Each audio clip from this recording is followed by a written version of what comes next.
जय हिंद, जय भारत। एक बार फिर से स्वागत करता हूं मैं आप सभी लोगों का आपके अपने चैनल लोन हेल्प इंडिया में। और आज के इस वीडियो में बात करेंगे कि मार्च में होने जा रहा है लोक अदालत, और लोक अदालत के नोटिस आना लोगों को शुरू हो चुके हैं। अगर आपको भी लोक अदालत में बुलाया जा रहा है तो क्या आपको जाना चाहिए कि जाना नहीं चाहिए?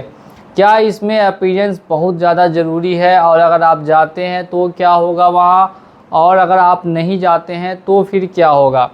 दोनों के बारे में डिस्कस करेंगे। काफ़ी लोगों का ये सवाल रहता है और हमेशा ये क्वेश्चंस पूछते हैं कि क्या करें सर, हमें लोक अदालत से नोटिस आया है, क्रेडिट कार्ड का हमारा लोन ड्यू था, एप्लीकेशन का लोन ड्यू था, पर्सनल लोन ड्यू था, अब हमें आगे क्या करना चाहिए? तो अगर आप ये वीडियो पूरा देख लेते हैं तो आपके मन में बिल्कुल भी कन्फ्यूज़न नहीं होगी। सबसे पहला काम आपको करना है, चैनल को सब्सक्राइब करके बेल आइकन को प्रेस कर देना है।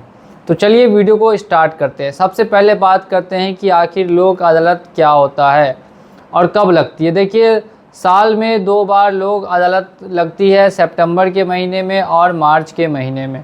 तो आने वाला है मार्च का महीना और इससे 1 महीने पहले यानी फरवरी से ही सभी लोगों को नोटिस आना स्टार्ट हो जाते हैं कि हम आपको मार्च में लोक अदालत में बुला रहे हैं। लोक अदालत में जितने भी फाइनेंशियल मैटर्स होते हैं दो लोगों के बीच में या बैंक और जो उसका कस्टमर है उसके बीच में, उनको सुलझाया जाता है। अब सुलझाने के लिए बैंक वाले क्या करते हैं कि कस्टमर को नोटिस भेजते हैं कि आप हमारा जो मामला है वो लोक अदालत में आके क्लियर कीजिए, जो नोटिस आप तक पहुंचता है।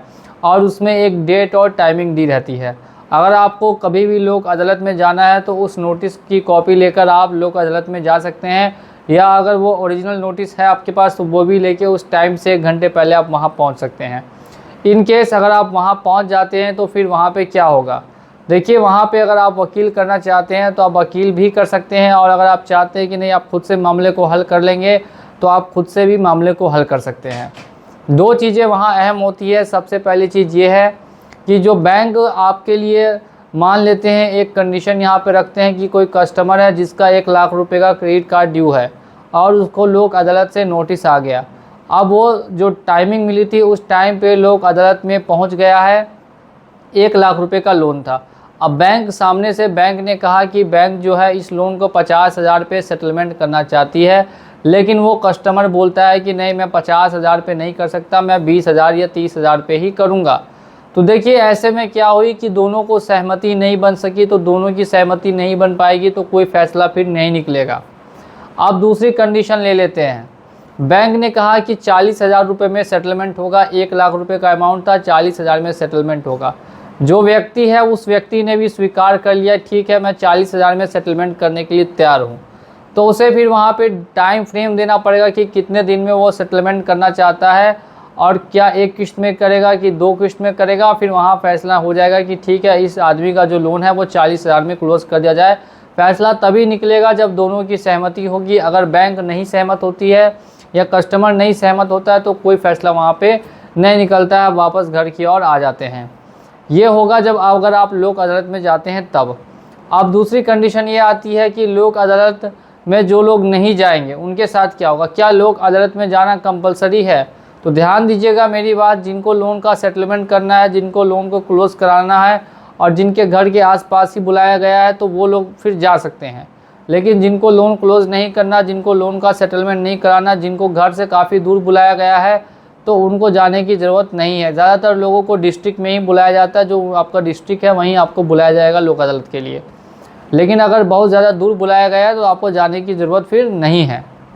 आप बैंक को या कंपनी को नोटिस भेज सकते हैं कि भाई मैं लोक अदालत में उस डेट को नहीं पहुंच पाऊंगा, मेरे साथ ये कंडीशन से समस्याएं हैं, मुझे कहीं और भी जाना है। कोई कंपलसरी नहीं है कि यहाँ पे आपको जाना ही जाना होगा, नहीं जाने पे आपके खिलाफ़ कोई वारंट वगैरह नहीं निकलेगा।